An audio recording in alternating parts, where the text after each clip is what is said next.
Hey guys, this is OddOneGaming. This is going to be another Raid Shadow Legends video. So we are back on the free-to-play today, and I'm just farming some faction wars. So what I'm doing right now is, you know what? I'm using my food to farm the Demon Spawn faction wars, because honestly, I do not have any champion saved out specifically for this. The only one that is saved out specifically for this is obviously Marquez. She's like one of those champions that can smack pretty hard with the right conditions and obviously with the right builds. Like, she has an AoE that does more damage if there's weakens out there. I don't remember exactly if it does more damage if she places the weaken herself, because she has weaken on the same AoE. So if you guys know or remember, leave it in the comments below. Can she place the weaken while she does that and do the extra damage or not? Because I think it counts as extra damage, not as an extra hit. Then why did I not read this? You know what? We have RSL Helper. We can read through the skills, and we can just go.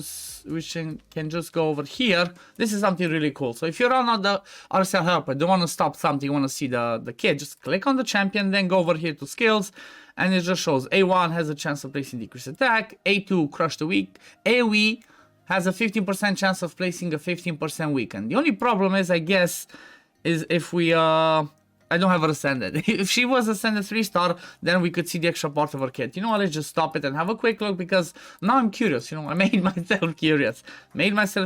But basically what her kit says is over here.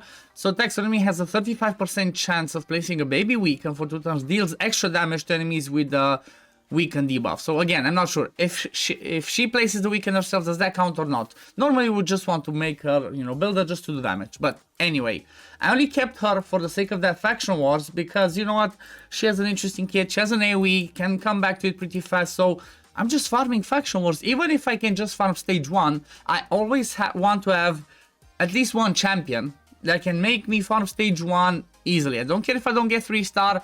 I don't care if I only get 1-star for farming, because the thing is, at the end of the day, you get forging materials. And you know what these forging materials give you? Well, if you go into the forge, let's say go to resilience, it costs you 1,000. So let's do one forging for the sake of content. So it cost me 1,000 silver to get one piece of gear, okay? Cost me 10 of those materials, and then it's a 4-star crit rate with attack and HP percent. It sells for 14,000. So let's say it was a 3-star, maybe it would sell for 8,000. But as on an average, you get 10 times the silver that you invest in just by forging the 3 to 4-star ones and selling them if you're not going to keep them. Like, I'm not sure I'm going to keep something like this, because I got myself to the stage where I can get 5 to 6-star. You know, I can get some of this, then when I farm I can get some 6-star. So yeah, that's something you definitely do not want to sleep on. So trust me, if you can do faction wars every single day, even if it's just stages 1, you know, do them always, because you can get silver even if you don't get to the boss stage. Because sometimes, you know, sometimes you have one of those advanced quests that says defeat a faction wars boss. That's something you want to progress towards, like slowly try to build teams so that you can beat stage 7 whenever you have to. But that's really hard early on, because you want to, you know, you want to save some resources. But yeah, that's what I'm doing right now. And honestly, I just hit a pretty crazy milestone. It's like, what, we are 26 days in, it's almost a month in, and I hit level 50. I just hit level 50 today by grinding a ton. And honestly, level 50, the only thing that this one unlocked, unless I'm missing something, is it gives you, if you move myself to the other side, see when you go here to the campaign, under level 50 you do not see this one. Now I don't have to always click campaign, go there, go to here and be like, oh yeah, I'm gonna farm stage brutal. 12-3 brutal basically takes you to the last stage you farmed in campaign. So because I was doing campaign, I can just click battle, click brutal, boom, takes me straight there. You know, it's a little quality of life thing, but it's pretty good. And you know what, I wish they would implement it faster than level 50. Now let's talk about the actual subject of this video, because you know, this was a little bit of a, what's it called, this was just a little bit of like showing you what I'm focusing on, what I'm doing on, and I'm going to show you a little bit more. But let's talk about the fusion. So as I showed in a previous video where I was checking the fusion's kit on the main account, I saw that it's like, okay, she can be a decent champion. I mean, I'm quite sure she's not in game yet. No, anyway. So she can be a pretty decent champion, you know, could be helpful for the sake of a progressing account, but you know, it requires legendary books and all that. So I was saying, you know what, I might not go for her, but I might just go for one of the epics. Well, we've got the news. Like, I don't have it personally, but I saw, you know, Hell Hades posted a video, and we're just gonna talk looking on that video and looking through the kits. But we basically got news that it's gonna be one rare and one epic. So you're gonna have two fuse, as I was saying in the previous video, 16 of the same rare and 4 of the same epics in order to fuse into the legendary. And right now, looking honestly, I had a look at the kit, and I'm not sure I'm gonna go for anything. Like, I don't know. What do you guys think? Leave it in the comments below. After we watch and go through the kits, what do you think? Do you think I should go and try to get the legendary itself? Or do you think I should just, you know, completely ignore it, focus, you know, to my progress, focus farming masteries, getting more 6-star, and maybe start pushing my clan boss, because I kind of want to get to the point where I can at least 4-key nightmare. Right now I cannot do it, so that's one of my goals. But let's have a look at those kits. So thank you, Hello Hades, for sharing this. So I'm just gonna be scrolling through. So basically the rare is gonna be Shadowbow Tearlac. So he has a decreased attack on the A1, 40% chance to land, 50% when booked. If this was the big version, that would have been nice. You know, we have people like Bogwalker, we have people like Coffin Smasher that already have it as the big version. So that would have been nice to see it on him. So, you know, his defense base has pretty good defense. That's pretty good. Obviously, the speed is not too high.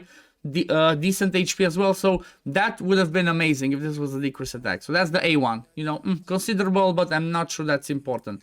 Then if you go to the A2, AoE attack, and places increased speed, the low version, on all allies for 2 turns. This one's on a 3-turn cooldown. Honestly, this is nothing too crazy. For the sake of faction wars, this can be good. Like, put him in a stun set, he has an AoE, brings the baby increased speed, he can get your team moving. Like, he could be the one when the faction was open, if he's the only one that you have. Like I said, for level 1, just build him up with the stun set or whatever. He's gonna be doing those AoEs, and he's gonna be farming that yourself. That faction war stage on his own. But yeah, this is again nothing too crazy. Now let's look at the A3. Let me see. Okay, the A3 places Veil buff on all allies except this champion for 1 turn. Also places chill buff on all allies for 2 turns equal to 20% of this champion's max HP. Well, that's pretty amazing, because you know what? Veil in a clan boss setup, what it means is if he does this before the stun, he's gonna be the one that will always get the stun. Doesn't matter affinity, doesn't matter anything else, because the clan boss only sees the one, which is gonna be himself. That's not gonna have Veil, and everybody else is gonna have this one blocked. Also, the good thing about Veil is Veil mitigates the damage you receive from AoEs by 7.5%, whereas Perfect Veil mitigates it by 15%. So this is also good damage mitigation, apart from that, the fact that it also brings shields. And this one gets booked to a 4-turn cooldown. So honestly, his kit would have been pretty good if he had a, I think it's the same thing Hell Hades said, if he had a decreased attack, be the big version on the A1, I would have actually considered building him for the sake of clan boss, because you know what, he brings damage mitigation, he would always be the stun target, he brings shields, he would bring decreased attack, and also the passive has a little bit, let me see, the passive also has a little bit of damage mitigation. Let me see again, can I catch it? No? Okay, yeah, okay, there it is. So decreases damage received from all skills by all allies under Veil or Perfect Veil by 5%. So that's an extra 5% damage mitigation on top of the 7.5%. So he would have been really good.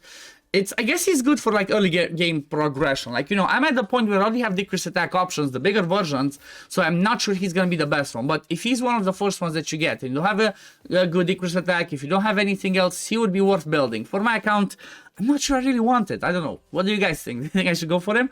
And then now let's have a look at the epic. So the epic is, let's see, start with the A1. So the epic will be an epic orc, and the name is common.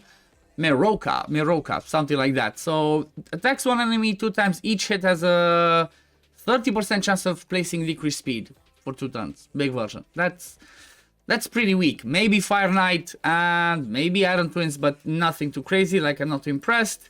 The A2 removes all debuffs from a target ally, then heals them by 50% of max HP. 3-turn cooldown on single target cleanse plus heal. I mean, the only thing I see from this is she could cleanse the stun target. Like, for example, somebody's a stun target, she goes in there, she cleanses the stun, and she heals them by 50%. So, for example, paired with a rare, they could be in the clan boss team. I don't know. Or maybe you have a different type of team. But like, the decreased speed doesn't help in clan boss. It's double hit. This one can be useful for clan boss. And then let's look at the A3. A3, places Revive on Death buff on all allies for 2 turns. That's on a 4-turn cooldown. That's it. That's it. If this one had an increased defense big version alongside it, I would have been saying like, okay, this champion is good. You can work in clan boss with this champion, but like this, it's kind of underwhelming. I'm not sure. Not sure if it's too crazy. Like, I don't know. Leave it in the comments below. Do you think I should get her? Like, apart from the single target cleanse, like I said, there's nothing else that's too special. Let's see the passive. Passive, each time this champion's hit, increases their defense by 2.5%, up to 20%, resets each round. So basically, in clan boss 1 round, she's gonna get an extra 20% defense. She has pretty good defense, pretty good HP, decent speed. Oh yeah, let me see. Is that heal based off of... Oh no, it's the champion that she heals as max HP. So that's all I see her doing. A revive on death in case you want to use for sand level, if you have nobody else would just revive on death. And then she's the stun cleanser and that's about it. I'm not sure that makes her really worth actually going for honestly, that's just weird. Like, they're really weak in my opinion. Extremely weak. In my opinion, like, I don't really want to go for anything. I think I'm just gonna straight up ignore all of this one. I'm just gonna grab whatever you know, resources I can grab along the way, because I was actually preparing for the fusion.